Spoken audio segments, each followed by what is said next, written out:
इतिहास गवाह है। कुछ लोग जन्म से महान नहीं होते, लेकिन अपने संघर्ष से महान बन जाते हैं। 14 अप्रैल, ये सिर्फ एक तारीख नहीं है। ये उस इंसान का जन्मदिन है जिसने लाखों लोगों की किस्मत बदल दी। नाम है डॉक्टर भीमराव अंबेडकर। एक ऐसा बच्चा जिसका बचपन आसान नहीं था। हर कदम पर मुश्किलें थीं, हर रास्ते पर रुकावटें थीं। लेकिन फर्क ये था कि उन्होंने हालात को अपना बहाना नहीं बनाया, बल्कि अपनी ताकत बना लिया। जहां लोग हार मान लेते हैं, वहां उन्होंने लड़ना चुना। उन्होंने समझ लिया था, अगर जिंदगी बदलनी है तो सबसे पहले सोच बदलनी होगी। और सोच बदलने का सबसे बड़ा हथियार क्या है? शिक्षा।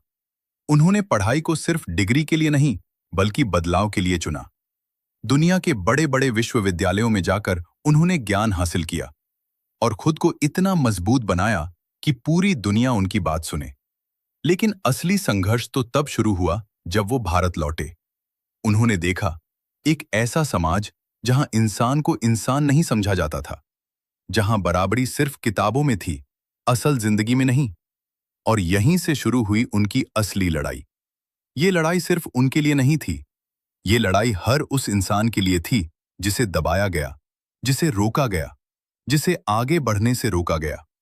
उन्होंने आवाज उठाई, उन्होंने सवाल किए, और सबसे बड़ी बात, उन्होंने कभी डरना नहीं सीखा। उन्होंने समाज को एक नई दिशा दी, एक नई सोच दी। और फिर आया वो पल जब उन्हें मिला सबसे बड़ा जिम्मा, भारत का संविधान बनाने का। सोचो, जिस इंसान ने जिंदगी में इतना संघर्ष देखा हो, वो जब देश का कानून लिखता है तो उसमें हर दर्द की झलक होती है। उन्होंने ऐसा संविधान बनाया जहां हर इंसान बराबर है, जहां किसी के साथ भेदभाव नहीं हो सकता, जहां हर किसी को अपने सपनों को जीने का हक है। आज हम जो भी अधिकार एंजॉय करते हैं, वो किसी की मेहनत का नतीजा है। और उस मेहनत के पीछे एक नाम है, डॉक्टर B.R. अंबेडकर।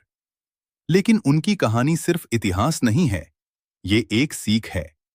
सीख ये कि हालात चाहे कितने भी खराब क्यों ना हो, अगर इरादा मजबूत है तो इंसान सब कुछ बदल सकता है। सीख ये कि अगर समाज तुम्हें रोकता है तो तुम्हें और मजबूत बनना होगा। सीख ये कि तुम्हारी पहचान तुम्हारे हालात से नहीं, तुम्हारे हौसले से बनती है।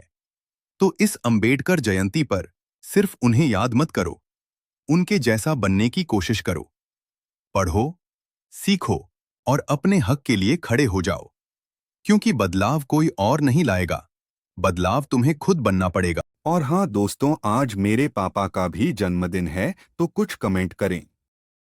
और हाँ दोस्तों, आपके सपोर्ट के लिए आपको दिल से शुक्रिया। जय भीम।